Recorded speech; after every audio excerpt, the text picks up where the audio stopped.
дар шурӯи боз як ҳафтаи нав бо таманнои тансиятии шумо дӯстони меҳрубон барномаи сархати рӯйдодҳоро пешниҳод мекунем. имрӯз 23 январ аз он мегӯем муҷронеро ки шиносномаи русияро доранд наметавонанд ин кишварро тарк кунанд.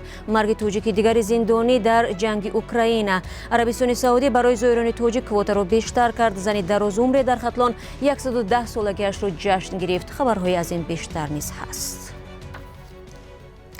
имсол аз Тоҷикистон 7000 зоир имкони сафар ба ҳаҷро хоҳад дошт. Ба гуфтаи Афшин Муқим, сухангӯи Кумитаи Дин, созишнома дар ин бора ҳафтаи гузашта ҳангоми сафари ҳайати расмии Тоҷикистон дар Арабистон имзо шудааст. Квотае ки Арабистон дар аҳди пандемияи коронавирус барои Тоҷикистон кам карда буд, дигар бора зиёд шудааст. қаблан тахмин мерафт ки бо бекор кардани маҳдудиятҳо шояд квота барои Тоҷикистон мисли солҳои пеш аз пандемия 8500 зоирро ташкил бидиҳад. соли гузашта 3500 зоирони тоҷик бо пардохти 61000 сомонӣ имкони сафар ба ҳаҷро доштанд. дар кумита гуфтанд хароҷоти имсола баъд аз дастрас шудани рӯйхати хоҳишмандони сафари ҳаҷ маълум хоҳад шуд.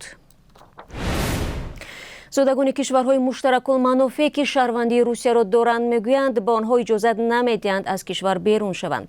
дар ин бора чанде аз муҳоҷирони тоҷику қирғиз бо бахши қирғизии радиоозодӣ суҳбат карданд. ба қавли яке аз мусоҳибон, марзбонони рус ба ӯ гуфтанд ки дар рӯйхати сафарбаркунӣ ва ё мобилизатсия аст ва то 12 феврал ҳаққи тарки Русияро надорад. манобеи дигар мегӯянд муҳоҷирони дорои шиносномаи русӣ даъватнома мегиранд. онҳоро инчунин ба комиссариатҳои ҳарбӣ барои суҳбат даъват мекунанд ва мефаҳмонанд ки фирор аз сафи қувваҳои мусаллаҳ ҷазои сахтро дар пай дорад.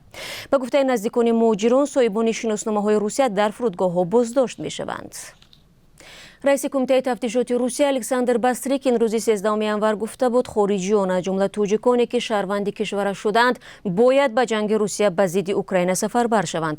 Бастрикин афзуд, таи 5 соли ахир беш аз ним миллион нафар аз Тоҷикистон ва Қирғизистону Ӯзбекистон шиносномаи Русия гирифтанд ва ӯҳда доранд ки ба сафи артиш ҷалб гарданд. Тоҷикистон бо Русия созишномаи душаҳрвандӣ дорад. айни замон бар асоси қонунҳои Тоҷикистон ҳар касе ки дар ҷангҳои хориҷӣ ширкат мекунад ба ҷавобгарии ҷиноӣ кашида мешавад. то кунун даҳҳо шаҳрванди Тоҷикистон дар ҷанги Русия дар Украина кушта ва ё захмӣ гардиданд.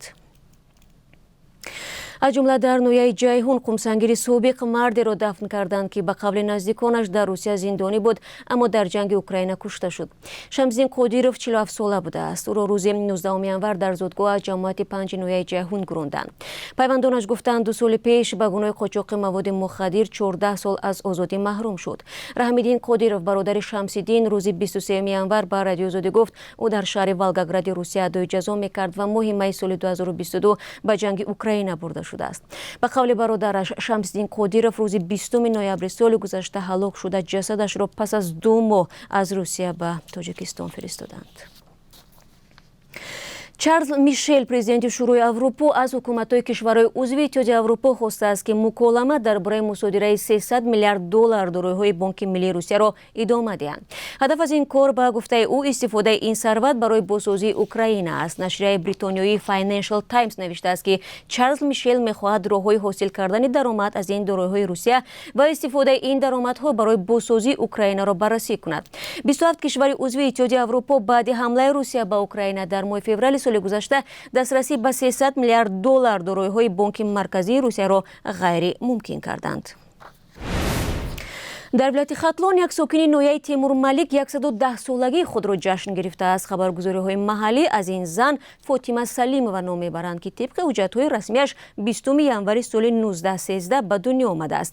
ӯ соҳиби 3 фарзанд, 20 набера ва 75 абера будааст. Фотима Салимова ҳанӯз худро бардам ҳис мекунад. дар рӯзи таваллудаш ин зани куҳансолро мақомоти ноҳияи Темур Малик табрик намуданд. Оҷонсии умури Тоҷикистон чанд соли пеш эълон карда буд ки дар кишвар мардҳо ба ҳисоби миёна 69 ва занҳо 74 сол умр мебинанд. дар вилояти Суғд як марди 25 сола дар ҳолати мастӣ ҳамсарашро оташ задааст. вазорати корҳои дохилӣ мегӯяд сокини Бобоҷон Ғафуров ҳамагӣ 4 моҳ бо ҳамсараш зиндагӣ дошт.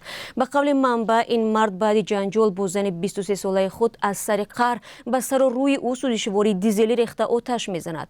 зан ҷароҳатҳои вазнин бардошта дар бемористон аст. нисбат ба мард ки қаблан барои авбошӣ ҷазо гирифтааст, ин бор низ парвандаи ҷиноятӣ боз карданд. ба ӯ барои қасдан расонидани зарари вазнин ба саломатӣ аз 5 то 8 соли зиндон таҳдид мекунад. ба ҳоло рӯ меорем ба қурби асъори хориҷӣ дар тоҷикистон ки аз сӯи бонки миллӣ таъин карда мешавад. имрӯз 23 январ 1000 рубли русӣ бар ивази расо 148 сомонӣ пешниҳод мегардад. $1 10 сомониву 26 дирам нарх дорад ва 1 евро бошад 11 сомониву 11 дирам мебошад. ташаккур аз ҳамаи шумо бинандагони азиз ки дар ин барнома моро ҳамроҳ будед. мулоқоти навбатии ман бо шумо аз он 4 соат баъд дар барномаи ахбори озодӣ хоҳад буд. рӯзи хуб дошта бошед.